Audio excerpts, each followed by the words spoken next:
Okay, guys, we're going to talk about some tips and tricks when you are taking some commercial photographs. Today, we're going to really concentrate on the set design aspect of this project.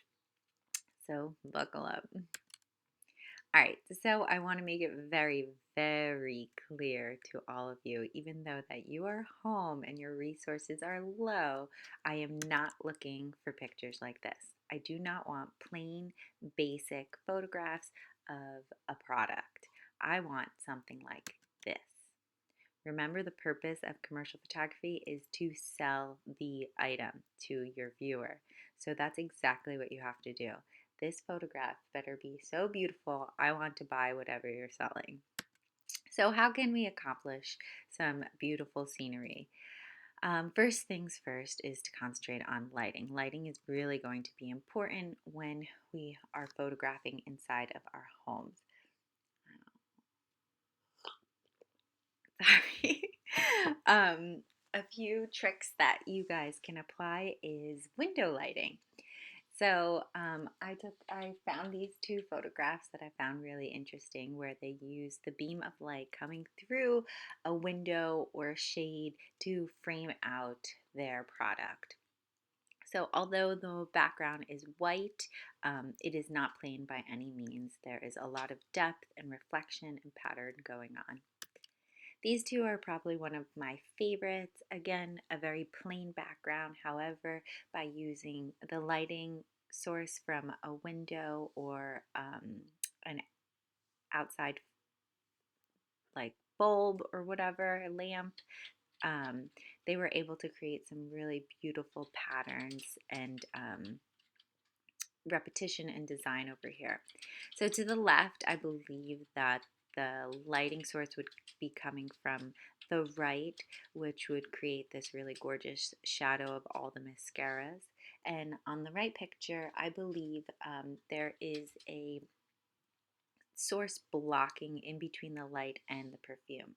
So I would believe that the light is from the left, and perhaps there are some flowers or plants that are creating these shadowed effects along with the light kind of reflecting from the glass creates that little rainbow crystallized effect. So again, just to push that concept of plain, um, or rather shall I say clean, doesn't need to be plain. So left, again, we have a very clean looking composition, even down with all the negative space, but it's very filled in with shadows.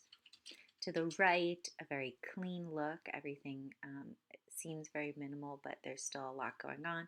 We've got two tiles uplifting the chapstick, and we've got the baby's breath to the right. I really like the right, how it is an example of cropping really tight into your pictures and letting some things kind of fall out of frame, which is something that we normally never do. However, in the pictures upcoming, you'll see that oftentimes that'll happen. It'll be very fill the frame, and a lot of things will be cut out. Okay, so here's just a little example of how you can set up your backdrop in front of a window, whether it be a table. You can lay down some background and base textures, whether it be a piece of paper or a book, or for example, in the previous picture, some tile. Maybe it's a ceramic dish or a plate that has some interesting texture. For this picture, I really do like the mood lighting where half the oranges are really lit and the other half are a bit shadowy. A day like today where it's overcast would be really perfect to create this kind of photograph. However, if that's not the vibe of your name brand, then this is another trick that you guys can try to implement. So if you have your objects in front of a window, place something that is starch white behind your object. What'll happen is the light from the window will come and bounce off of the white paper or board behind your object, and then it'll reflect on top of your objects, creating a fill. So for example, on this picture, how there's light only on the left, by using a whiteboard, there will be light on the left as well as the right. Um, just to continue to urge you guys to use natural lighting in this project, I wanted to show you what flash looks like versus natural lighting. So on the left, you can see a very even lighting scheme. However, there's a lot of reflection off of the products. Some of the details and color of the product has been manipulated because of the flash, whereas in the right, you can almost see the objects as more of a three-dimensional aspect because everything is casting a shadow, everything has a highlight and a shadow. You can see the colors more naturally and easily. You can also see, even in the perfume, how the top of the perfume, yeah, the top situation has a lot more detail and it looks less flat. Okay, again, just urging everybody to make sure to avoid the left picture, and your goal would be the right picture. Lighting is key here. No flashing, no flash. If you don't want to photograph inside because your space is limited, or perhaps you don't have as many windows as other people, then go ahead and take your photographs outside. Make sure that whatever your concept or your set makes sense for being outside. Um, so the next thing we're going to talk about is depth, which is extremely important to making sure that your picture is not plain. So what do I mean by depth? Your product should always be in the foreground and the focal point. However, your background does not have to be a plain wall or a plain floor. It can be something similar to this, where these people used outside nature to create a backdrop. I really love the right picture because even though the color scheme is still very much the same, there's so much texture in the photograph, and I love how the tree bark itself is holding up. What is that? Oh, beard fragrance. Here's a really another example of how a clean picture does not have to be a plain picture. So rather than just using plain white or a plain background, I really loved how this person used fabric to create some texture, and I love how silky it looks. So for example, maybe you have a blanket or a sheet, or maybe a shirt or pants that you could use as your background or your backdrop. For example, for something more masculine, maybe you'd want to use denim or leather. That could be really interesting or cool. The right picture is, it looks like a surface that is filled with a small amount of water, um, creating waves in the water while somebody's taking pictures. So maybe you would need somebody to help you with that, but I love that. I love how it creates lots and lots of texture, and I love the really deep, deep shadow you see underneath the lotion cleanser. Both of these quote unquote simple backgrounds still apply to whatever the product is. For example, the right is a cleanser, so the idea of using water makes sense.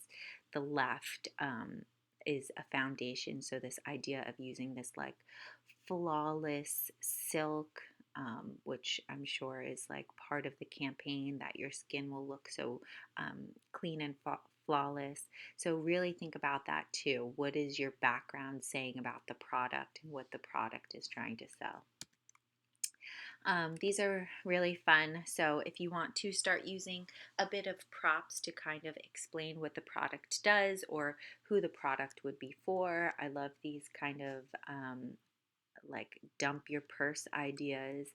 It gives you a really sense of who would be wearing these or who would want to purchase these. Avoid doing what this person did on the right, where I can actually see the person and the phone. Okay, so I'm just plugging some of these in for fun. I know that after reading many of your products that you guys want to do, I don't know if these concepts would really apply. However, if you want to experiment with them, I'd be really super excited. So, some fun ways to create interesting backgrounds. To the left, you can see the person use their computer screen to come up with any background they wanted.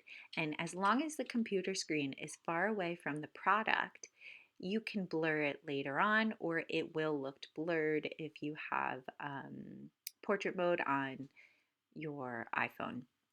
So just make sure your product is in the foreground and the computer screen would be in the background.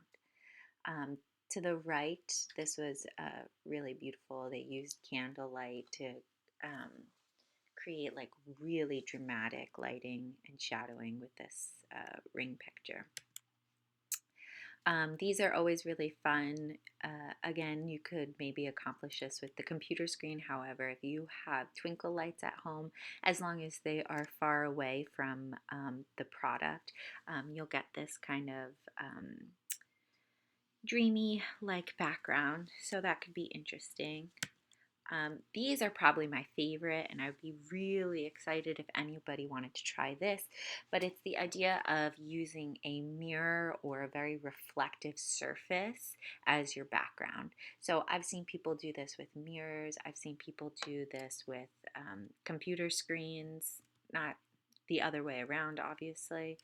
Um, I mean, not as the background, but as the base for Spider Man. Um, I've seen people do this with tinfoil. I mean, there's a number of ways that you could try to do this. But I think it could be really, really interesting. And of course, if you bring your camera close enough and your composition close enough, then we wouldn't know exactly that it's a mirror.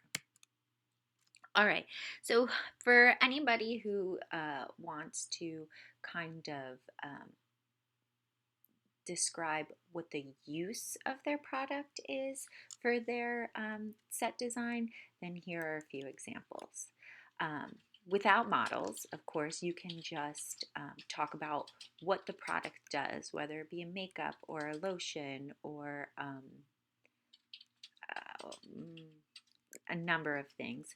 Maybe perhaps just using the product on a surface or showing how the product um, moves on a surface could be really interesting. With a model, you can show how the product is used or where it needs to be used, but making sure that the label is always pointed towards the camera. That's really important. This idea of to like obviously the vitamin C bottle isn't as exciting or pretty, but in this ad, what they did was they put the idea of oranges in the background to kind of create a lot more colorful, interesting idea. So you can definitely do something like this. Um, these are probably my favorites. If you're going to use a model, just make sure that you're paying attention to who your model is because you want to make sure that your model matches who the product is for, who um, buys these products, who are the people looking into these name brands. You definitely don't want like a young person doing something for people who are older or vice versa. I also really enjoy in this situation that either the person is cropped out or blurry. You don't want the model to be the main focus. You definitely want the product to be the main focus. And again, of course, making sure that the label is always faced towards the camera. Um, Framing labeling, this one's really good. These are probably a few of my favorite. I think they're quite creative. I love the one to the left, how they have the product in the hand, but then the reflection of the girl using it in the mirror. Even the room itself really showcases who would be buying this. I think the one in the left is just really creative and really well thought out. To the right, again, a plain background, but really our focal point here is the brush and how the makeup kind of lays on the brush and the movement of the dripping. I find really, really interesting. Again, another plain bottle situation, however, it's amped up with the storyline behind it. Um, it does look a little set up, however, I still find that it's really interesting. If you choose to do something like that, make sure that you're really paying attention to your composition and that it's really strong, that nothing is overlapping or looks too busy or messy. Again, you can notice that they chopped off everybody's heads or everybody's blurred out. I think product management usually does that because they don't want the models to be the complete focal point. All right, so that's all we have for today. So again, if your the style of your name brand is kind of works with the overcast of today, then go ahead, photograph today. However, I will expect a lot of you to kind of brainstorm, gather your props, gather your items, and photograph tomorrow. Tomorrow's supposed to be really, really bright and sunny, so it's a great opportunity to go out there and photograph. If anybody has any questions, let me know. If anybody wants to switch their product or name brand, please let me know as well. Hopefully, after seeing some of these pictures, you've been inspired to, um, you know, reach higher goals and do something a little bit more interesting than your first original idea. All right, bye everybody.